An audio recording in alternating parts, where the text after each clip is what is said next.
I was meeting a friend at a restaurant years ago, and I was asked to sit at the bar while I waited for her. And so I'm sitting there, and it's a horseshoe-shaped bar, and I thought, well, I'm kind of bored. Maybe I'll just hook up with everyone's higher selves. And so I visualized this ball of energy above each one's head, and within a few seconds, everyone at the bar was looking right at me. So we do relate on this level telepathically, and here's another way that it was very functional. I believe that we can access another's greater self. When I was living in a wonderful apartment on Lake Merritt in Oakland, my kids had left the nest. I had to downsize overnight. Could tell like a very sad tale, but it was the best place I've ever lived. High ceilings, glass doorknobs, great view. And when I moved in, I mentioned to a few of the tenants that well, on the East Coast, they call it the super, on the West Coast, the maintenance guy, had offered to build bookshelves in my Murphy bed closet. They said, good luck. He'll never follow through. He's the town alky. Every time I thought of Richard, I thought of Richard the responsible. I accessed his greater responsible self, like Richard the Lionheart. He showed up at my door one day with boards under his arm, looking bewildered, like, I don't know why I'm here. So I call it trickle-down higher consciousness. I was going to meet a couple for dinner. The husband's very conservative, and I was kind of bracing myself. And I noticed Edith trying to get the upper hand even before I got there, so I put her in timeout. Took a deep breath, and I was reading Eckhart's book, and I opened it right to where he says that when we define ourselves by our beliefs, the unconscious feels it's getting annihilated when it encounters an opposing belief. And isn't that what's happening in politics today? So first of all, I went feeling my beliefs off to the side. I can hold certain beliefs, but I'm not my beliefs. And that got me through the evening. Additionally, I decided to chat with the husband's higher self before I got there. I was getting ready. And so I did the same thing with Richard the Responsible. I was accessing what I love about this person, his brilliance, his curiosity. I left out his opinionatedness and his Edith. But I wasn't expecting to get something back from him. I got back from his higher self, something about a man driving a car. So I get to the restaurant, we settle into the booth, and he says, did you hear the one about the guy driving his wife down the highway? And I wanted to say, already got it from your higher self. But he was already too spooked about what I do. So it's very functional. I think that's what life is like in the non-physical. We're pure consciousness. So we're not confined to physicality or locality. We stream, we telepathize. And what impedes the spirit? Well, anything that polarizes. And I know when I watch Rachel Maddow and Edith hates to be left out of anything, and I start feeling that polarization. So I've made a deal. Since Edith hates to miss anything, I've asked my body, my spirit, through my body to let me know when I'm starting to reach the level that Eckhart says takes me below consciousness. Television that elevates, always thought Bill Moyer was elevating, as opposed to programming that takes me below the level of consciousness. When I start feeling, yeah, we're so right and they're so wrong, and that's Edith having a ball. So I've asked the spirit to work through my body and tell me when it's starting to lower my vibration. Stand away from the TV. And that's when I have to turn it off. So that's the compromise that I've reached. You know, Edith just hates to be left out, wants to know everything that's going on, but my spirit does not thrive when there's that polarization of beliefs of the heart. Also, you need to ground the wire. When I lived in California and then moved to New York, I realized that many Californians hadn't integrated their dark side. New Yorkers wear it on their sleeve. I was leaving a health food restaurant in New York, and to get to my purse, I had to take out, at that time, my Palm Pilot, my brush, and so on. The guy's picking everything up and looking at it. I said, "You like my stuff?" A Californian would have said, "Oh, I'm sorry," and would have handed it back. He said, "Yeah, some stuff I don't." So I went out thinking he likes my stuff, no explanation necessary. So you need to ground the wire. Very New Age audiences often wear me out. Seriously, I start yawning. It drains my energy because there's a pervading feeling that we've been taught for centuries that everything we need, including our connection to the source, is out of reach when it's all right here.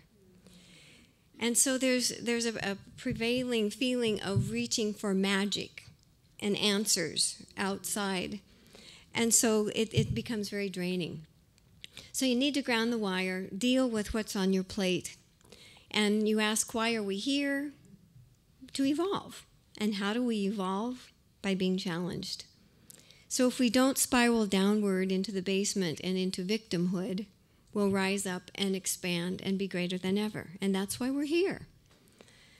So when you ground the wire, you're dealing with what's on your plate and becoming empowered, looking at it different ways, surrendering, staying present. It's kind of weary to be the spiritual warrior, to be conscious. I mean, this idea about being in alignment, it's fantastic. It is the secret of the universe. But you got to watch your thoughts. You got to watch what's going on in your head. And that's why meditation is so important. You got to give the chattering monkey a banana.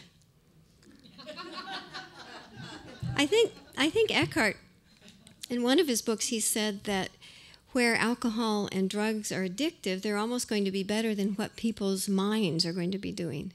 We're so sped up. I think that's why there's so many CNS anomalies, all the bipolar, the ADD, and it's often very bright, very intuitive people. I think the nervous system is just on overload. So it's going to be interesting to see how this normalizes or neutralizes as we evolve and consciousness evolves and we bring that into the physical experience. It's life as we've never known it before. The other thing is the difference between right brain, left brain.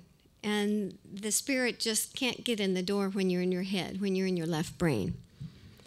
If you go to my website and go to media and then gallery, there's a wonderful picture of Tinkerbell.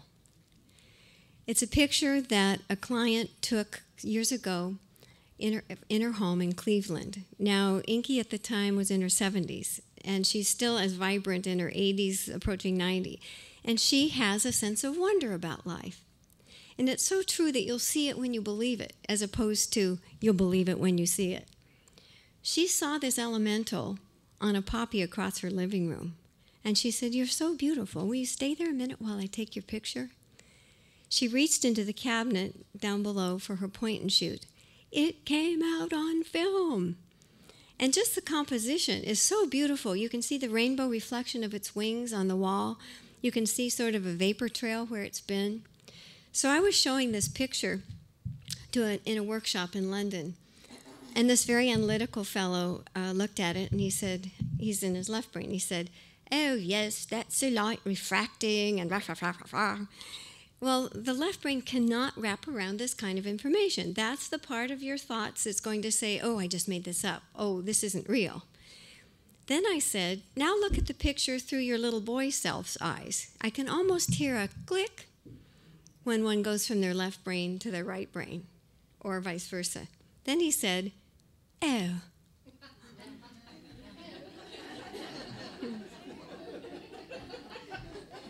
Then he could see it. You wouldn't believe the stuff that comes out of people's mouths when they're in their left brain. I have a client. Yeah, I would. You would.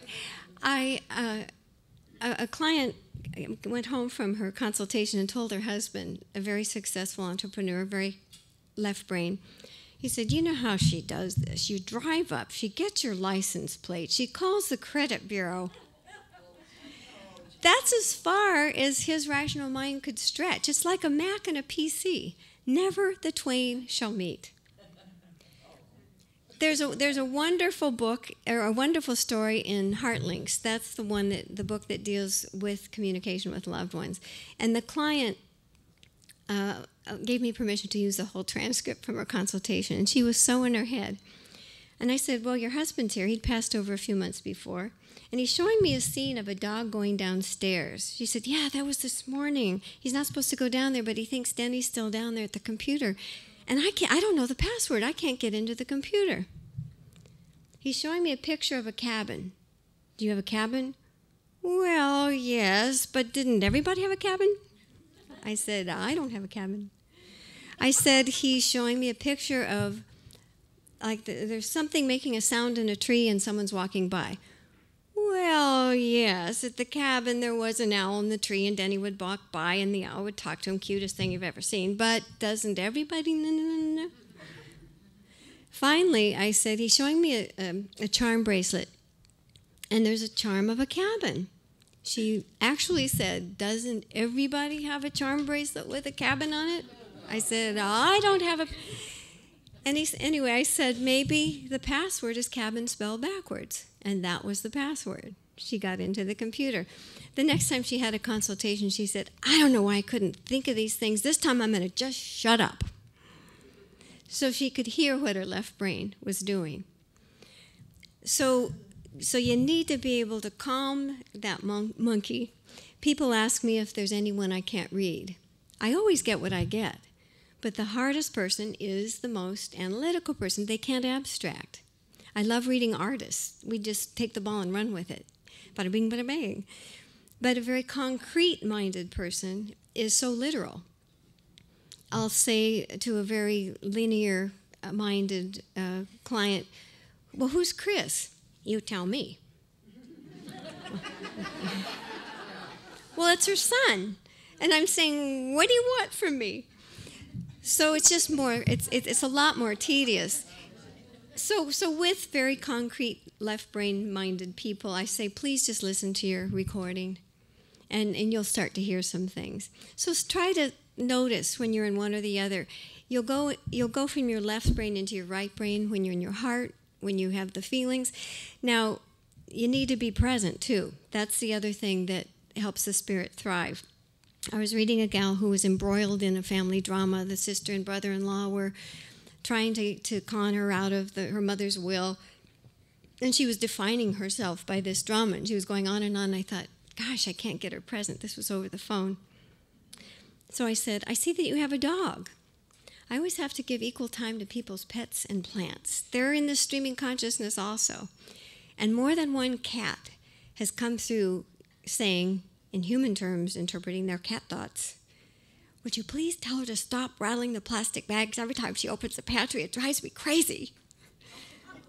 And I get, if you go to the website and put in a search for Tree Lady, there's Tina the Tree Lady, the greatest story about how the trees reached Tina. So this gal, I said, I see you have a dog. How did you know? I'm psychic. Then I said, can you go to the feeling of hugging your dog? And she said, Rex, come. No, don't go to your dog. Can you go to the feeling of hugging your dog? Pause. Oh, and I had her in the present. That's what it takes to get some people present. I can get waiters to fill my coffee cup telepathically if they are in the present. It just hooks us up. So I think that with this acceleration technologically that gets us overcommitted and on overload, something is going to equalize this, maybe as consciousness is expanding. And something is going to happen with our bodies. Now, this is the third thing about the spirit. It's physically challenged, and it's not time-oriented. It knows no chronology. I'm 64 and a half, and my spirit hangs out at 39. That's where a lot of my friends are. That's their physical age. I was on a flight from Chicago through Las Vegas. You know, you fly southwest and you stop and say, why am I in Wichita? Well, this was going through Las Vegas, and there was a couple. Oops, time's up. On either side, and the woman turns to me. What do you do? And I said, oh, I'm an author. You write books at your age? But when I come through, I was having dinner once at the bar at Cheesecake Factory when I was cruising through Newport, and there were two guys behind me waiting for my stool, and they'd been to the Apple store, and they're talking tech stuff, and I knew more than they did. And so I turned around, and I could see them see me as a probably 62-year-old around that time. And then I started streaming consciousness. And I could tell when they no longer were seeing my chronological, what the body's doing, and were chatting with my soul. You can feel it fall away, that timelessness. It's been wonderful seeing you all again. This is one of the warmest, brightest, most beautiful venues. I just can't tell you. My books are out there. I'll be staying in Big Canyon until Tuesday. I'll be doing a few consultations. If you're interested, talk to me about that. Do sign up on my sign-up sheet so we can stay in touch. And I think that's everything. Do peruse the website. There's the intro that used to be the funky cassette that got passed around. You can now download it from the consultation page. I am on Facebook, kicking and screaming all the way. So I try to use it as teasers to get people to the website. So thank you so much. You're a wonderful group.